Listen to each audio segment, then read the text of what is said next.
Everybody always says, if you tried your best, that's all that matters. The best is all you can do. If you tried your best, it doesn't matter what happens. It doesn't matter if you lose if you tried your best.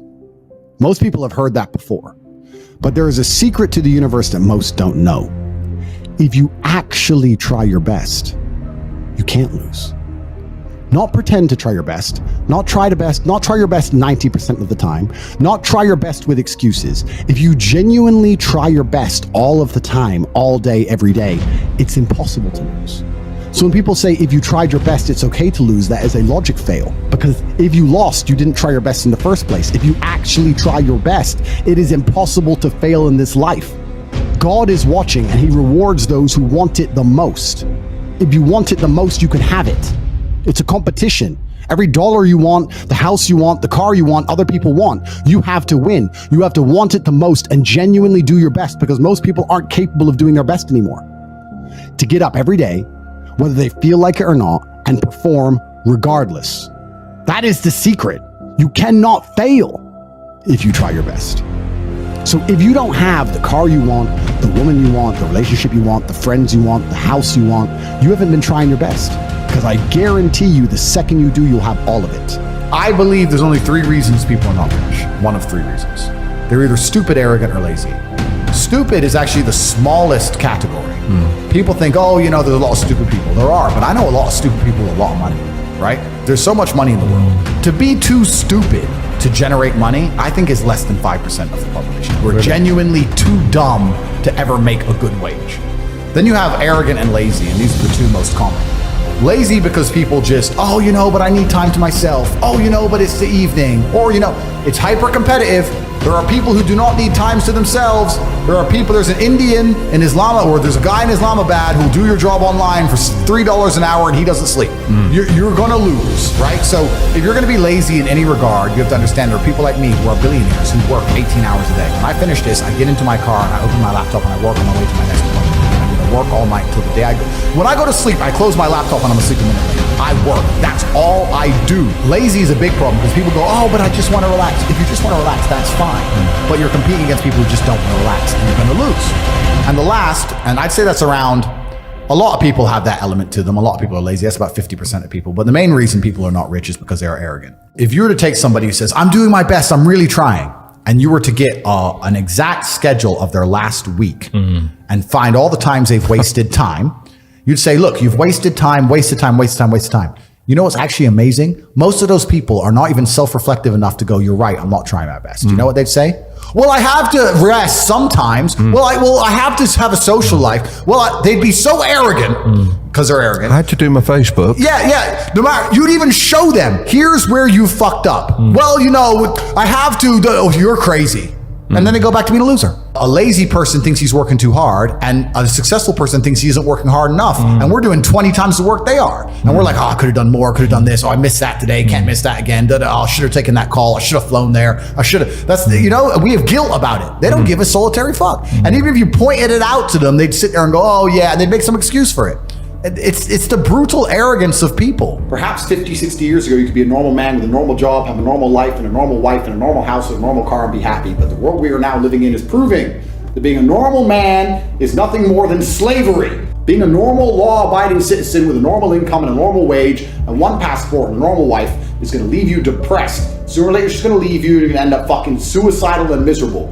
This is what I don't understand about people, especially men in the world today. Why are they so worried about being afraid? Why are they so worried about, I was afraid every time I fought. I fought anyway.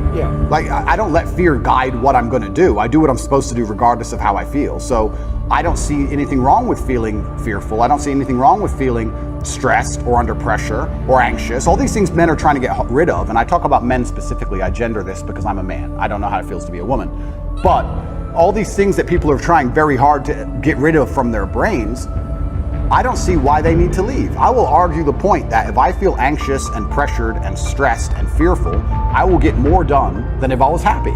I think if I was happy, I'd just be hedonistic and just wasting my time. I think that you get a whole bunch done with these negative connotations and negative emotions, and I think that life is suffering and pain, and you're here to go through it, and the sooner you get used to the taste, the more successful you're going to be. I have no interest in trying to change the flavor, my friend. The flavor of life is pain, and I will eat all of it. And it doesn't matter if they put me back in jail or not. I'm not sitting there going, how can I be happy in jail? I will sit in jail and say, yes, this sucks, it's supposed to suck. Yes, I'm not enjoying this. Yes, I'm anxious and paranoid. And yes, that guy might stab me. And yes, I can't sleep and I miss my family. And this is what's supposed to happen to me. And this is how I become the best man I can possibly be. And I'm going to succeed regardless. So if you're not the person who's waking up every day going, how do I improve my existence? Then nobody is. Nobody on the planet is considering improving your one spin on Earth. No one else cares. Nobody else cares. So if you don't care, then you're fucked. So you need to wake up and care. And it's amazing to me, like you're saying, how did I find my mentors? I just tried a bunch of them. Like when I had no money, I would try very hard I'd listen to lots of different people, or I'd try different things. And I wasn't scared to invest in myself, because I understand that, look, if he's taking time out of his life, then I need to reward him for it financially. And I tried very hard, and I listened, and I paid attention, and I was never lazy. I don't believe there's a person on the planet who pays attention, tries their best, is never lazy, is on time, works hard, has a mentor, and is giving it his all, who isn't rich. I don't believe it. I think that if you do all those things, you're rich. And if you don't have any money, you're missing one of those key elements. Now, you can fool yourself and you can fool everyone else and you can pretend you're doing them, but if you're truly honest with yourself, am I finding people who are trying to teach me what I want to know, and am I trying my best? And the answer is fucking no every time. For you to become rich and successful is going to require pain and suffering. And you have to understand exactly what your dream life is to make the pain and suffering worthwhile. Think about it. Have you ever been to the gym and seen a person in fantastic physical condition? They're strong, they're ripped, they're large. And you say to them, how did you get so big and strong? And they say, I don't know. Oops, it kind of just happened.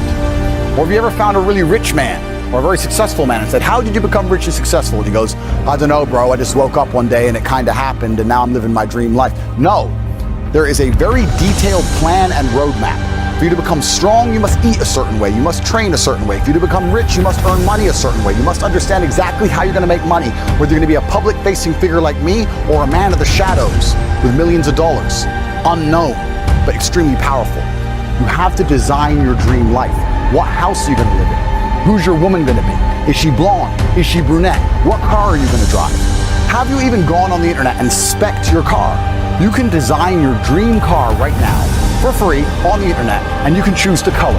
You can choose the wheels. You can choose the carbon. Is it a Lamborghini? Is it a Ferrari? Is it a McLaren? How much does it cost to the dollar? You talk about your dream life. You don't even know what your dream life is. How do you expect to get to a destination when you don't know where you're going?